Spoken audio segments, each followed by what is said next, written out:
passé et l'avenir au secours du présent. Le beau est toujours bizarre. Non, je n'y crois pas. Rien ne distingue les souvenirs des autres moments. Le bizarre est souvent beau. C'est cette bizarrerie qui le fait être particulièrement le beau. Le beau bizarre. Non, oui, pour moi, oui. De Zineb Souleimani.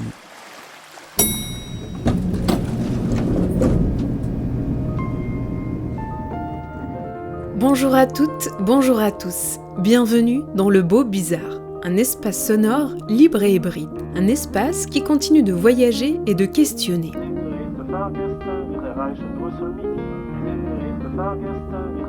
Je publie cet épisode avant de prendre un train pour Bruxelles. Bruxelles de nouveau, oui. Bruxelles est son phare dans la ville, le Kunsten Festival des Arts, qui va enfin connaître des conditions meilleures pour accueillir de nouveau du public dans les salles, en accueillant aussi et surtout les artistes internationaux pour qui il était impossible de voyager en mai. De ma première visite au festival, j'avais justement mis de côté le passage où Daniel Blanga-Goubet, un des directeurs artistiques, répondait à ma question sur la dimension internationale des projets cette année et la difficulté de les réfléchir dans ce contexte pandémique. Voici ce qu'il m'en disait. C'est vrai aussi que pour nous, c'était essentiel de garder une programmation internationale.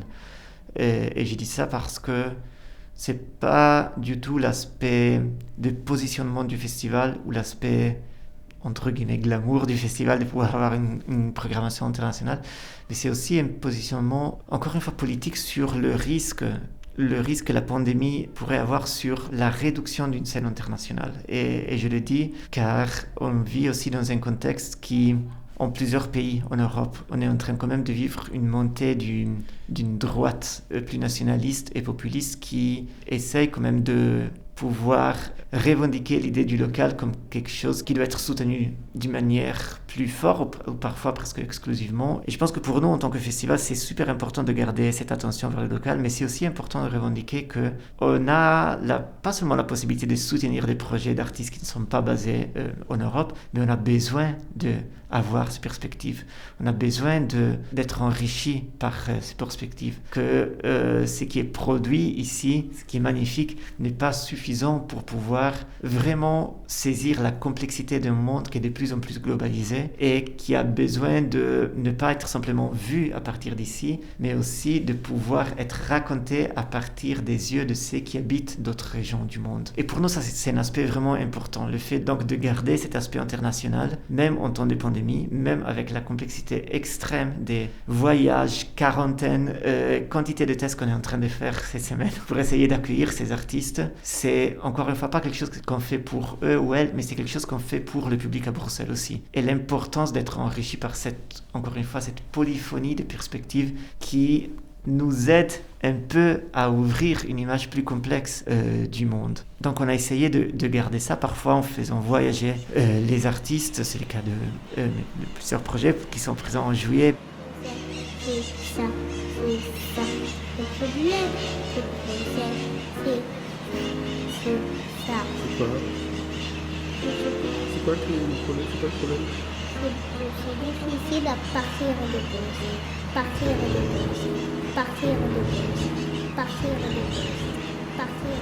Lors de mon premier passage aussi, j'ai pu découvrir le projet imaginé avec la chorégraphe brésilienne Lia Rodrigues Autrar. Un projet qui a dû se réinventer au fur et à mesure des mois de création. Je laisse Daniel revenir sur le processus qui lui a permis de voir le jour.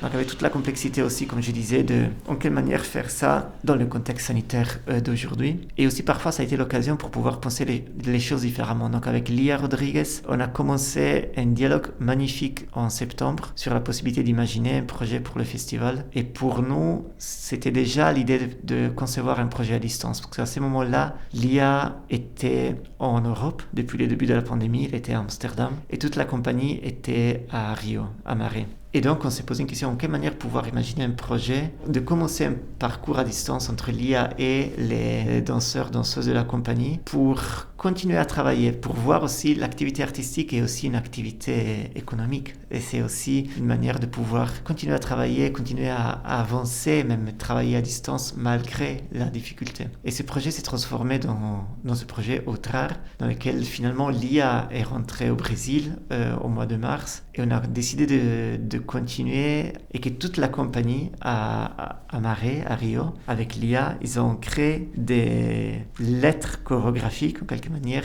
qui ont été envoyées à 4 danseurs brésiliens qui sont basés en Europe. Et donc, c'était un moment dans lequel la compagnie ne peut pas voyager en Europe à cause de restrictions de voyage. Mais c'est aussi un moment dans lequel les danseurs brésiliens qui sont en Europe peuvent pas voyager au Brésil. Et donc, c'était une manière pour les danseurs qui sont ici de créer et prêter en quelque manière leur corps à ces dialogues et cette dimension d'échange. Et donc, le projet Outrar, le titre, ça veut dire devenir l'autre. En quelle manière on est toujours dans encore une fois, dans une pratique de transmission et de contamination dans laquelle on a une vie au-delà des limites de notre corps. On influence les autres, on devient l'autre et on est habité par l'autre. On est tout le temps dans cette dynamique qui est super important pour nous de revendiquer et pour l'IA dans les cas spécifiques, surtout après ces mois de isolement dans lesquels on a eu tendance à redéfinir quelles sont les limites de nos espaces, des maisons, de nos corps, des distances aux autres. Et ce projet était au contraire vraiment construit dans l'espace qui existe entre les corps.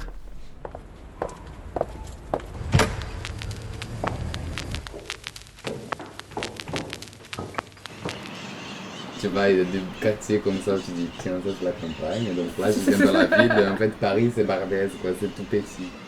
Volmir Cordeiro est danseur et chorégraphe brésilien basé en France. Il a fait partie des 4 danseurs qui ont prêté leur corps pour accueillir les lettres chorégraphiques envoyées depuis Rio par Lia Rodriguez et les danseurs de sa compagnie, restés à Maré, la favela de Rio de Janeiro où la compagnie est basée. J'ai voulu le rencontrer pour qu'il me partage son expérience de cette création et c'était l'occasion pour moi de me replonger dans son œuvre et de revenir sur son parcours.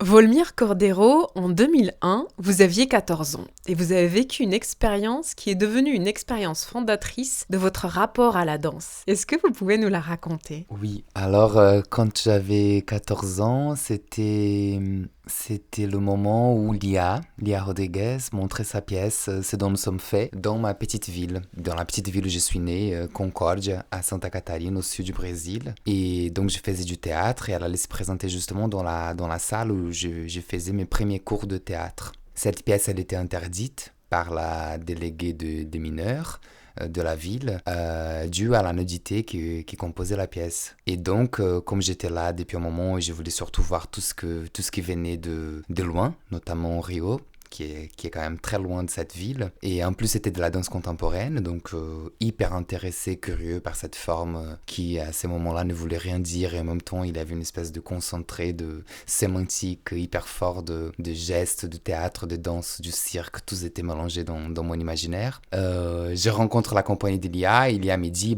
et bien sûr que tu vas regarder la pièce. Tu vas te cacher, tu te caches dans le théâtre. Et comme ça, tu regardes la pièce d'une façon ou d'une autre.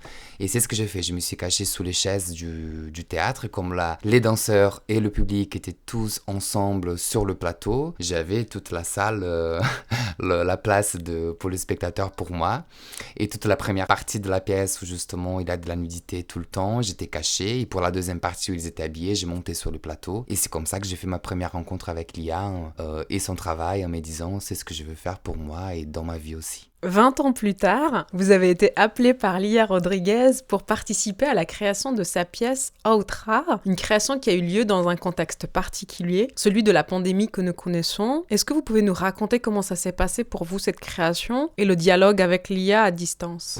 Alors, c'est vrai, à un moment donné, Lia, elle me parle de ses projets, de cette idée de recevoir, en fait, d'être dans cette disponibilité à recevoir des matériaux qu'elle est venue de danseurs au Brésil, donc de sa compagnie, avec une bande son, dans ce désir de devenir quelque chose d'autre à partir de ces éléments. Donc moi, j'ai compris vraiment cette invitation comme une livraison une livraison à distance, un travail d'être très loin, d'affirmer cette distance avec l'IA et sa compagnie, tout en gardant une forme de proximité du fait que j'allais passer quelques jours. Là, pour le coup, j'ai créé le solo en une semaine, donc très proche en même temps de ces éléments qui venaient de très, très loin. Et j'ai beaucoup aimé en fait la contrainte en fait de devoir métaboliser, digérer ces matériaux, ces éléments qui allaient de choses très diverses. C'était des vidéos, c'était 27 vidéos où chaque vidéo il y avait entre 3 et 8 minutes sur des thématiques, des motifs très différents comme apparaître, disparaître, mettre une jupe,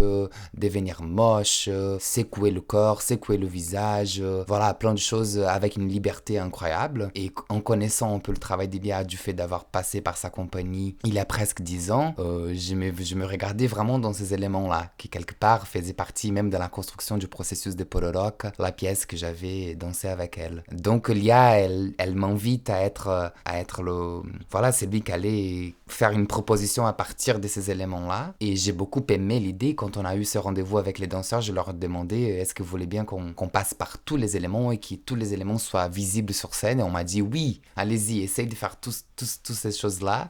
Et c'est ce que j'essaye de faire en fait en 5 jours dans les studios, de outrar, de devenir cet autre. Et c'est là en fait où j'ai fait cette décision de ramener 27 couches de costumes. Chaque couche de mon costume représente une de ces vidéos que j'avais vues comme une manière de m'habiller avec cet autre, de porter cet autre en moi et de devenir un peu la charge de cette assemblée en fait. Moi je voyais beaucoup ces vidéos et la compagnie comme une assemblée que j'allais porter. Et donc dans cette idée d'un solo collectif, devenir tout seul, mais qu'elle être vraiment habillée par 27 autres entités, parce que c'était des vidéos collectives déjà, autour d'une thématique, il y avait plein de propositions différentes. Et puis m'habiller de ça et à la fin de ce solo aussi me mettre à l'envers, parce qu'il y avait une des vidéos qui s'appelait se mettre à l'inverse, donc se retourner.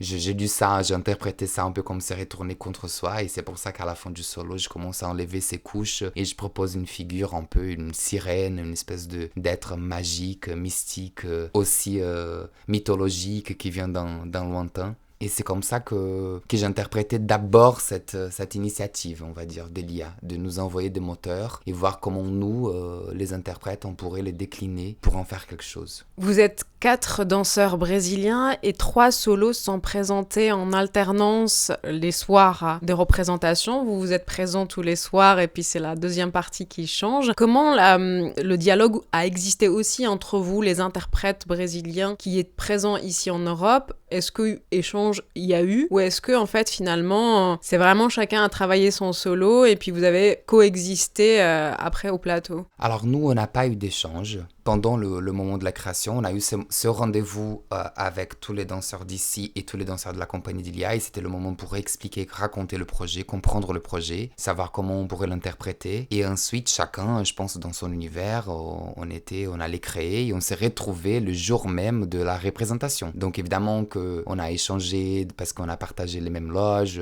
quand on était au Constant, mais ça ne veut pas dire qu'on a partagé un processus. Donc je ne savais vraiment pas ce que Callisto, Marlon, Louide, ils étaient en train de faire avec les matériaux. C'était en arrivant, j'ai rencontré d'abord Louide et Marlon, et que je connaissais déjà évidemment, et on s'est dit, allez, je vais voir ton filage, je vais voir ce que tu as fait. Et le lendemain, ils sont venus, ils ont dit, nous, on veut quand même changer un peu le costume, mettre un peu de couleur, est-ce que tu veux nous aider? Et c'est dans les jours même de la représentation qu'il y a eu un peu d'échange. Mais si tu veux, moi-même, je n'ai pas réussi à voir les pièces parce que j'ai joué souvent en deuxième, donc j'ai pas vu le solo en tant que tel. Donc nous, on n'a pas eu d'échange pendant la création, et je n'ai pas eu d'échange non plus pendant la création avec l'IA. J'ai envoyé de temps en temps une petite vidéo pour dire regarde là où je suis, ce type de costume que je suis en train de creuser, et elle faisait un commentaire, mais il n'a pas eu d'échange au sens de déterminer un chemin plus particulier à l'intérieur du processus capable d'altérer la forme ou de me sentir dirigé par l'IA, ou même dans le sens de faire un échange avec les autres danseurs pour altérer altérer la forme. C'était plus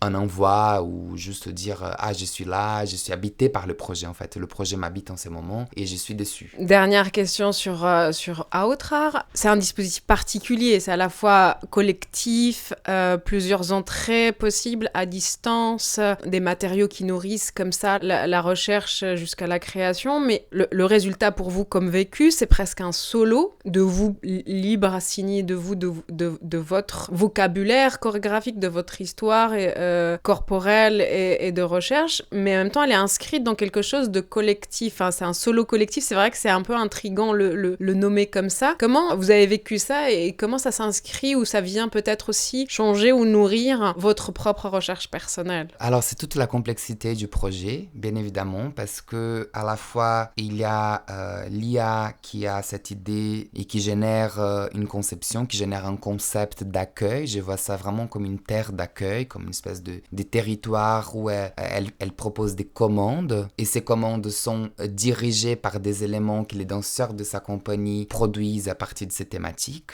et que je vois ces matériaux vraiment comme des moteurs, des éléments, des espèces de début de quelque chose, vraiment des racines d'un geste ou d'un travail et qu'ensuite j'essaye de donner une continuité. Et cette continuité, évidemment, elle prend une forme et à un moment donné, elle s'émancipe aussi de ces références qui ont généré ces solos. Évidemment, je suis archi dépendant de la bande-son. La bande-son, elle est devenue vraiment cruciale pour que la pièce puisse exister. Et donc, évidemment, ça pose toute cette complexité d'une collectivité qui est en train de signer l'aspect auteur du projet. Donc, évidemment, la chorégraphie, c'est moi qui la construis, c'est moi qui la signe. Il y a l'IA qui fait cette conception. Il y a tous les danseurs qui participent à cette conception d'une autre manière. Et puis là, cet espace partagé avec d'autres danseurs qui ont aussi signé leur solo à eux. Donc, ce que je trouve beau et défiant dans l'invitation de l'IA, c'est vraiment l'argumentation de cette collectivité qui constitue pour moi l'auteur, le vrai auteur du projet. Et maintenant, c'est plutôt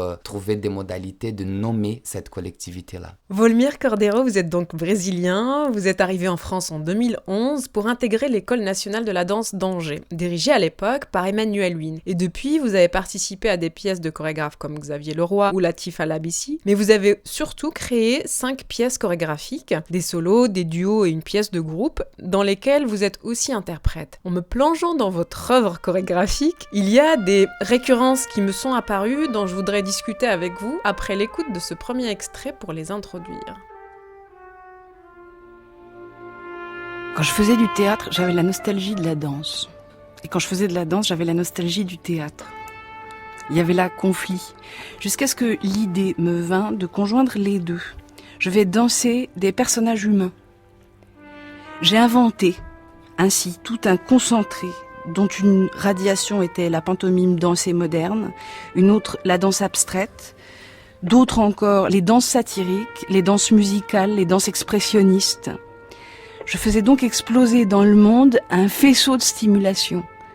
Les danseurs formaient à partir de chaque radiation tout un programme.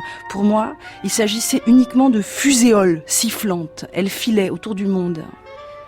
Mes danses étaient courtes et claires. Je ne faisais pas de variations comme les autres danseurs. Pour moi, comptait seul l'élan, le point culminant, tragique ou comique, la détente et rien d'autre. Comme je n'aimais pas le bourgeois, je dansais les objets de son mépris, prostituées, entremetteuses, vie en faillite, déchues. Erna, une amie d'Helmut, femme de son meilleur ami, une espèce de Munchausen moderne, jouait de l'accordéon, des rengaines françaises. La musique m'excitait. Elle me forçait à me propulser en avant, à me dandiner, à m'étirer lascivement. Qui se dandine comme ça? Qui traîne la jambe ainsi? La fille de joie, en quête de sa proie. Je voulais la décrire dans l'exercice de son métier. Jusqu'alors, les filles de joie n'étaient pas représentées sur la scène de la danse. On était trop nobles. Puis se devint une véritable épidémie. Sauf que les autres danseuses confirmaient la société que moi j'accusais. Canaille, ai-je nommé mon personnage. C'était là, sans que j'en eusse conscience, la première pantomime dansée renvoyant à une critique sociale.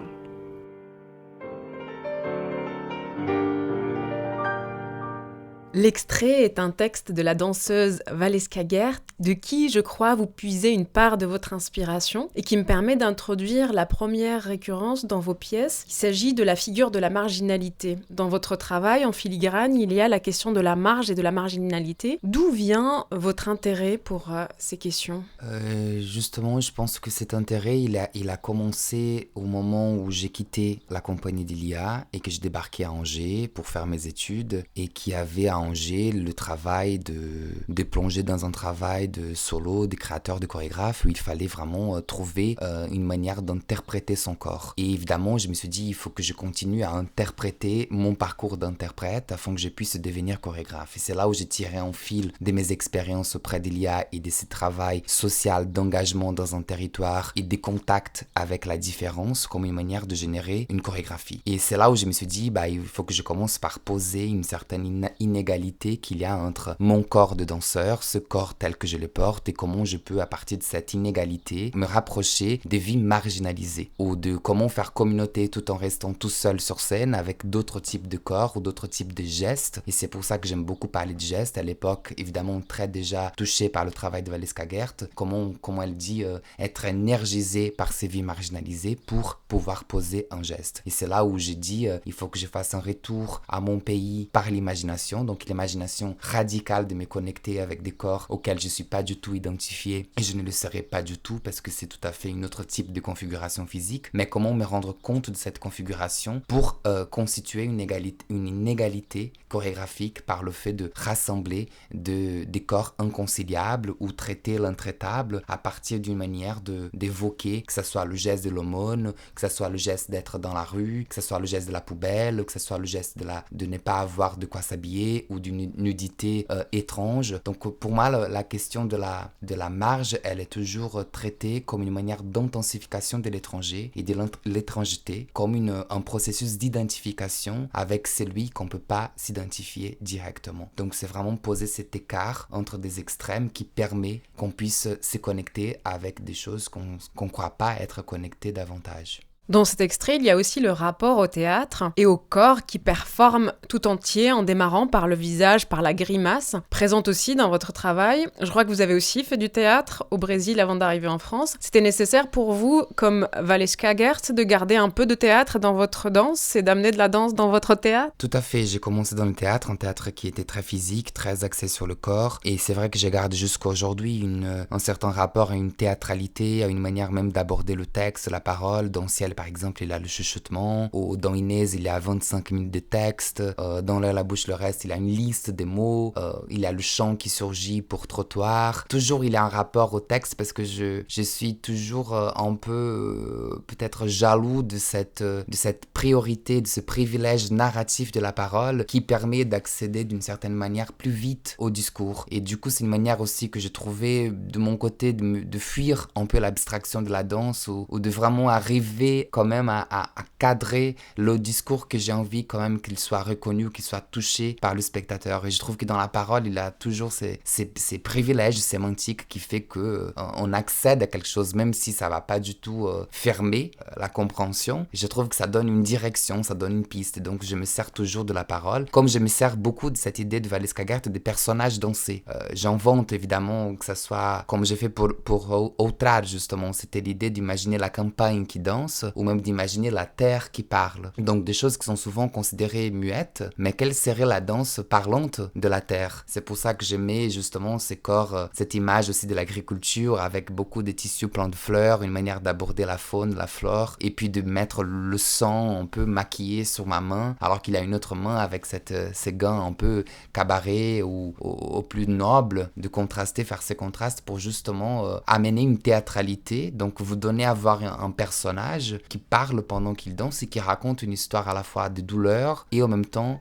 de joie. Moi, c'est toujours la manière aussi de continuer à traiter l'intraitable, de poser cette énergie contradictoire de force opposante qui fait que la danse peut apparaître comme une forme de lutte aussi. C'est-à-dire que dans toutes les pièces, il a cette idée de déposer un carnaval qui ne va pas sans meurtre, qui ne va pas sans douleur. Donc, il n'y a pas de fête où on perd personne, où on perd des choses aussi. On pense souvent que quand on est festif, on est dans la célébration, on est en train de gagner et que du coup, on devient plus heureux et tout va bien. Et justement, ce qui m'intéresse, m'intéresse, c'est de poser des scènes à la fois douloureuses ou criminelles ou qui traversent une forme d'humiliation, mais qui est toujours contrastée par une célébration qui ne va pas sans cette violence-là. Et ça, pour moi, c'est aussi un recours que je fais au théâtre d'une certaine manière. C'est ma manière de raconter des histoires, parce que j'aime bien la danse pour ça. Je vais raconter des histoires où justement, c'est pas des personnages qui ont un nom, mais sont des personnages qui sont des relations, en fait. Et ces relations-là qui se personnifient pour donner à voir un récit. On va creuser la question de la parole un peu plus tard, juste après une question qui est une autre récurrence pour moi, qui est de l'ordre de l'outil de l'écriture. La présence régulière de collants dans vos pièces, soit comme seul costume, soit un accessoire, soit en cachant complètement corps et visage. Qu'est-ce que le collant vient apporter à votre propos dans les multiples usages que vous en faites ? Déjà, le premier choix du collant pour ciel, c'est venu d'une idée de jouer avec ces codes de la nudité, parce que j'ai choisi la nudité comme une surface de vulnérabilité, donc de fragilité, et en même temps, je voulais pas que ça soit résumé par la question de les corps nus sur scène dans la danse contemporaine. Et donc, le collant m'est apparu comme une manière de habiller cette nudité et de la laisser encore plus intrigante, du fait que sur scène, ça pourrait devenir d'autres choses, que ce soit vraiment un vêtement, que ce soit une tache, que ce soit un tatouage, que ce soit quelque chose qui fait presque une petite partie de projection pour le spectateur. Et que ça intrigue en fait, parce que ça habille justement la partie du sexe, et donc les gens sont censés regarder ou ne pas regarder, et ça tout de suite ça va activer ces rapports entre l'érotique et le politique, là pour le coup, parce qu'il s'agit de la marge. Donc comment est-ce que la marge elle est traitée aussi par la question de l'érotique ou du dégoûtant, du dégoût qui s'associe à des gestes de colère. Donc, si tu veux, à chaque fois, il y a dans la manière de traiter le costume une manière de déposer des affects qui vont être contrastés ou qui vont être en galère entre eux, qu'il va y avoir une espèce de discordance d'affects ou qui fait vibrer justement des opposés. Après, dans d'autres pièces, sur la question de la transparence, elle revient. C'est pareil, il n'a pas de collant dans rue, mais il a quand même une marge de transparence parce que le costume, il est tout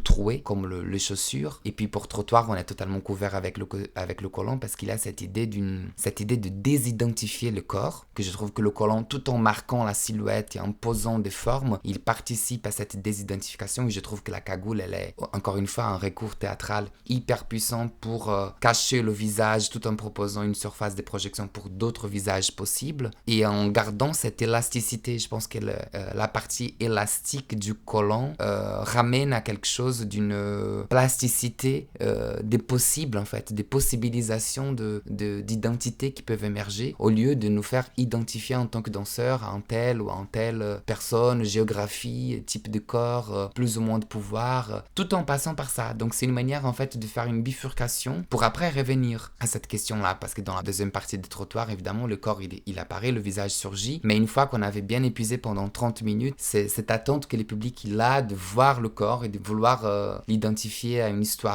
Et donc c'est à chaque fois c'est un élément qui me permet de, en montrant et à cacher en même temps.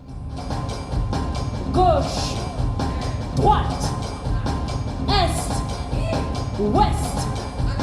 Gauche, droite, est, ouest. Qui sont-ils? Que font-ils? Qui sont-ils? D'où viennent-ils? Venus de la brousse à la ville, ces jeunes hommes et femmes sont à la recherche d'une cérémonie joyeuse et hallucinatoire. Non sans conflit. Une transe de marche. Une tranche de Mars. Une transe de marche.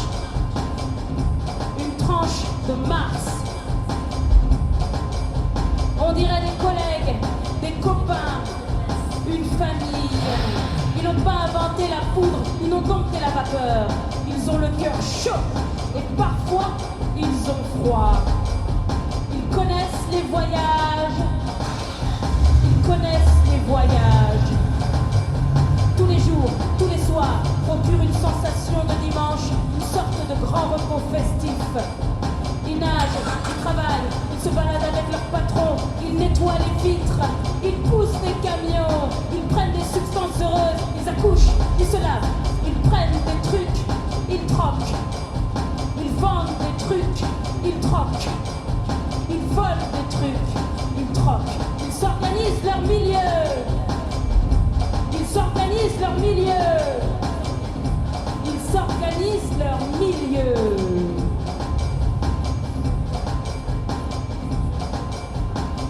Rien ici n'est laissé au hasard, ni interdit. On peut tout voir, mais surtout y penser. C'est un jeu où il faut démarrer en ivresse et mettre au loin la police des regards. Mettre au loin la police des regards. Plongeons dans la chair ardente de ces gens. Plongeons dans la chair ardente de ces gens. Plongeons dans la chair ardente de ces gens. Plongeons dans la chair ardente de ces gens. Plongeons dans la chair ardente de ces gens. Plongeons dans la chair ardente de ces gens.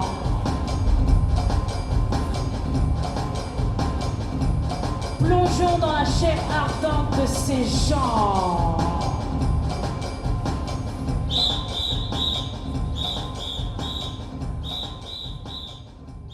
Un extrait de votre dernière pièce Trottoir, une pièce de groupe pour 6 interprètes. Pour revenir justement à ce rapport à la parole, là, ce passage-là arrive à la moitié presque de la pièce, après 30 minutes justement de regards cachés, de visages masqués par le collant, et petit à petit, vous vous dévoilez, et puis il y a cette prise de parole qui du coup m'amène au rapport plus qu'à la parole, au rapport de la poésie aussi que vous entretenez dans votre travail. Est-ce que c'est aussi une manière de préciser que dans vos corps, dans le corps que vous performez, après tous ces corps que vous incorporez, enfin à travers tous les corps que vous incorporez pour après les performer, est-ce que c'est aussi une manière de préciser peut-être que ce sont des corps pensants sensibles, donc la parole et la poésie? Oui, tout à fait. Je pense qu'il a de la poésie, et dans cet extrait en particulier, co-construit avec Anne Sanogo, danseuse, performeuse, diseuse, chanteuse, il a aussi la dimension documentaire. Il a aussi cette dimension de pouvoir narrer cette histoire. C'est le gros morceau de la pièce, peut-être où il est le plus attaché à une idée de intriguer un peu plus cette narrative qu'on est en train de raconter, de se poser nous-mêmes de l'intérieur. Est-ce que c'est une famille, c'est des copains, des collègues,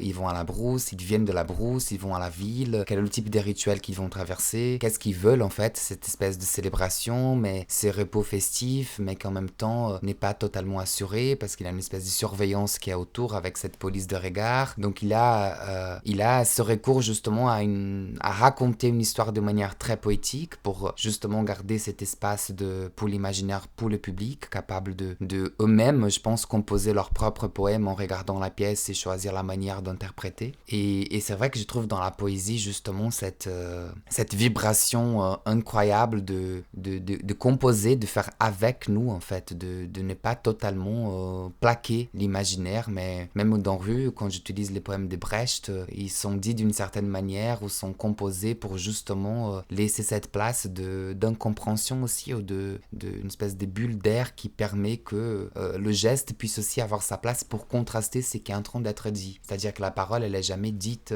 toute seule, elle est accompagnée d'une visualité ou d'une image ou d'un geste qui justement contredit ou complète ou contraste ou qui va dans le même sens ou qui rend banal l'association, mais c'est toujours dans un registre de voisinage en fait entre le geste et le mot qui intensifie la relation à la poésie. C'était aussi pour moi cette présence de paroles pas toujours tangible, pas toujours audible, pas toujours perceptible, pas toujours là. C'est dans Trottoir, c'est vrai que c'est un morceau et puis du coup c'est très audible, tangible, même si ça laisse une part d'interprétation au public. Oui. Là, dans les autres pièces, cette présence-là, pour moi, elle était très comme une rumeur de ville, quoi. Donc, c'est vraiment un fil qui tire et après, à nous d'inventer encore plus de choses à ce moment-là. Non, c'est vrai que peut-être pour chaque pièce, il a un registre différent. C'est clair que dans Ciel, il a le chuchotement, il a cette parole qui n'est pas le sens encore. C'est plutôt le gémissement, c'est la douleur, ou c'est la joie. C'est comme dans L'œil, la bouche, le reste, là, les paroles qui sont dites comme une espèce de liste, un manifeste, où le son, c'est le son, voilà, il a le baby de Valesca Cagarto, c'est un chagrin de bébé, ou après il a la goutte d'un robinet, donc il a des sonorités qui viennent une sonorité très brute, très concrète, qui se pose à côté de ces paroles-là. Mais c'est vrai que chaque pièce, j'ai choisi un rapport aux mots. Par exemple, là, dans Métropole, je travaille avec les insultes, donc c'est une autre manière d'aborder le registre de la parole, mais qui est toujours présente, en fait. Donc c'est clair qu'il y a dans chaque pièce une poétique particulière. Là, pour Trottoir, oui, c'est ce qu'on s'était dit. On va finir avec Métropole, mais juste avant, la pensée, la réflexion ne sont pas des outils pris à la légère chez vous. Vous ne vous contentez pas de danser, mais vous poussez le travail jusqu'à mener des travaux de recherche, comme celui que vous avez mené dans votre thèse et qui a fait l'objet de l'édition d'un livre, Ex Corpo, un travail que vous avez nommé thèse création. Pourquoi vous avez besoin d'aller au-delà du plateau pour réfléchir la danse, ou est-ce peut-être un aller-retour nécessaire? Parce que ça fait partie de moi depuis le début, c'est-à-dire que je n'ai jamais imaginé faire de l'art à côté de l'université, c'est-à-dire qu'en étant brésilien et dans la réalité au Brésil, c'est absolument évident que l'artiste va passer par l'université. Donc j'ai commencé l'université quand j'avais 17 ans et j'étais en licence théâtre et je voulais être prof de théâtre, travailler dans les écoles publiques, c'était mon projet. Depuis toujours, c'était la manière d'être proche de l'art tout en gardant une manière de gagner ma vie parce que l'éducation était une option. Aujourd'hui, elle ne l'est plus. Au Brésil, on le sait, mais encore moins d'être juste comédien et travailler par des compagnies. Donc c'est vrai que ma vie, elle a totalement changé, elle a eu une espèce de renversement incroyable en venant en France parce que j'ai pu m'autoriser à faire mes pièces, à être artiste et je garde toujours l'activité d'enseignant à côté parce que le travail des recherches, il me constitue et je vois tout ce qu'on produit dans un processus, dans une pratique de création et c'est tellement un champ des puissances inépuisables que je trouve dans la recherche, dans la manière d'aborder la création par la recherche, une opportunité pour mieux comprendre, pour cultiver aussi une compréhension de soi ou des choix que j'ai fait pendant ces processus-là qui sont souvent très inconscientes aussi. Donc je vois dans la recherche cette opportunité de surtout regarder l'histoire, regarder ce qui a été déjà fait, regarder le présent, c'est-à-dire regarder d'autres artistes qui sont en train de travailler sur des notions qui m'intéressent. Et là, pour le coup, Ciel, quand j'ai parlé de marginalité, j'étais intéressé pour voir comment Luis d'Abreu ou comment Marcelo Evelyn ou comment Micheline Torres, ils ont traité cette question et d'aller analyser ces œuvres pour apprendre avec eux. Donc leurs œuvres étaient pour moi un champ de formation. Et donc c'était une recherche, mais une recherche création dans le sens où je me suis permis une place plus vaste d'une approche sensible parce que je suis danseur et j'ai chorégraphie, donc j'ai envie de aussi regarder ces pièces à partir de ces points de vue. Et c'est pour ça que j'ai dû ajouter création à côté du mot thèse pour justement avoir la justificative ou avoir le raisonnement, on va dire, prudent pour pouvoir placer une parole beaucoup plus littéraire ou d'un regard qui n'est pas distancié, qui ne distingue pas l'objet du sujet qui parle ou qui va chercher une mode d'écriture qui est un mode aussi poétique, littéraire, parce que c'est comme ça que je pense en regardant les œuvres. Donc je veux pas dire, bon, je change de casquette, je deviens un chercheur qui va chercher cette pseudo-neutralité inexistante pour faire semblant ou faire preuve d'une capacité académique, chose qui m'intéresse pas du tout. Donc c'était ma manière de continuer à l'université parce que ça me donne des outils et je pense qu'en tant qu'artiste, je partage des outils avec l'université et ça permet justement d'inventer d'autres manières de comprendre la complexité de la création. Et c'est pour ça que je fais ça. Dans toutes mes pièces, à chaque fois, il y a plein de chemins où il y a plein de choses. Je suis toujours en train d'écrire, de lire, de trouver des manières d'écrire les pratiques qu'on fait avec les danseurs, de comprendre la manière de nommer comment ces pratiques émergent, parce que c'est des conditions qu'on met en place et comment ces conditions génèrent les œuvres. Donc je suis pas intéressé juste à ce qu'on voit sur le plateau pendant 1h30, mais justement tout le backstage, tout ce qui se passe pendant 3-4 mois de processus ensemble avec les danseurs, mais tout ce qu'il y a 2-3 ans avant. Je pense que c'est ça, c'est cette idée que c'est pas forcément aller au-delà du plateau, mais c'est aussi considérer et penser avec tout ce qui anticipe les conditions pour aller vers le plateau. Vous allez créer en novembre 2021 Métropole, dans le cadre du Festival d'automne à Paris, qui est une pièce pour un danseur et un musicien, je crois. Vous pouvez nous raconter la genèse ou l'idée qui a été un peu l'intuition de départ dans ce projet? Alors oui, c'est un duo avec Philippe Foch, qui sera accompagné de la grosse caisse, la caisse claire et aussi sa voix et sa présence corporelle qui est magnifique. C'est pour ça que je l'invite à participer à cette pièce et faire ce duo avec moi pour raconter une certaine idée de la métropole, parce que dans mon idée initiale, la métropole, elle émerge à partir de 3 mots qui compose un peu les 3 actes de la pièce, c'est-à-dire la terreur et la fabrication de la peur comme une manière de générer dans la société une demande, un attachement à la sécurité et de penser que l'autre est toujours une menace, que l'étranger est toujours une menace, qu'on est toujours dans cette surveillance permanente qui fait que plus on est sécurisé, mieux on va se sentir. C'est que autorise pas mal le pouvoir policier, la violence policière et pas que. Aussi le rapport à comment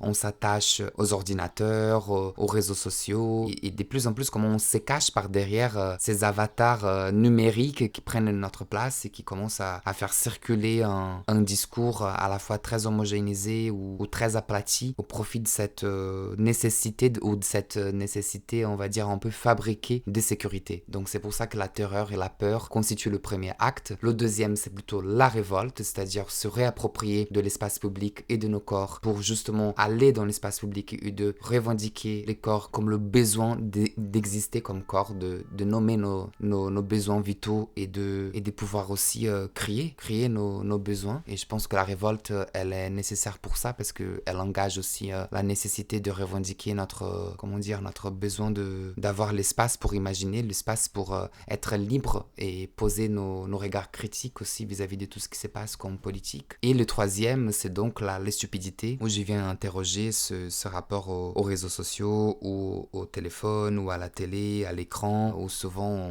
on se laisse dominer par une invention de soi qui est beaucoup plus adhérée, qui adhère à la loi du marché et qui finit parfois à anéantir notre multiplicité. Donc c'est un peu ces 3 éléments qui vont tourner autour de la pièce pour générer une idée de la métropole comme cet espace qu'il faut peut-être se réapproprier pour se mettre ensemble autrement. Il y a un dispositif particulier, j'ai l'impression qu'il est déjà un peu installé dans votre idée.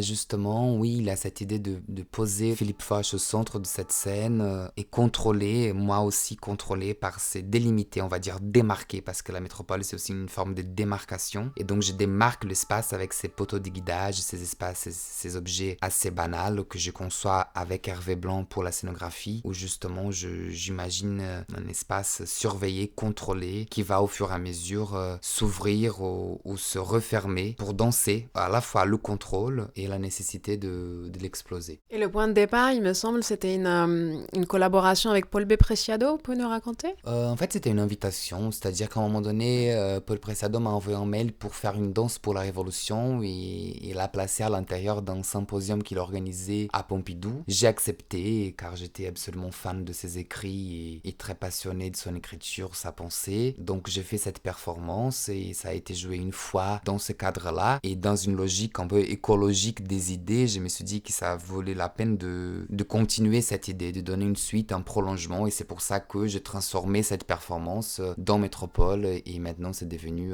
la nouvelle création. Le solo de Volmir Cordero dans Outrar va se jouer les samedis 3 et 10 juillet prochains au centre chorégraphique du Val-de-Marne, La Briqueterie. Prenez date en attendant sa création Métropole à l'automne. Et attention secret, le prochain épisode du Beau Bizarre prendra de nouveau les couleurs de Bruxelles. C'est quoi le problème de Bruxelles ? C'est que c'est difficile à quitter. C'était Le Beau Bizarre, un podcast du studio indépendant Audio Sauti. Disponible sur toutes les plateformes d'écoute et merci de votre écoute.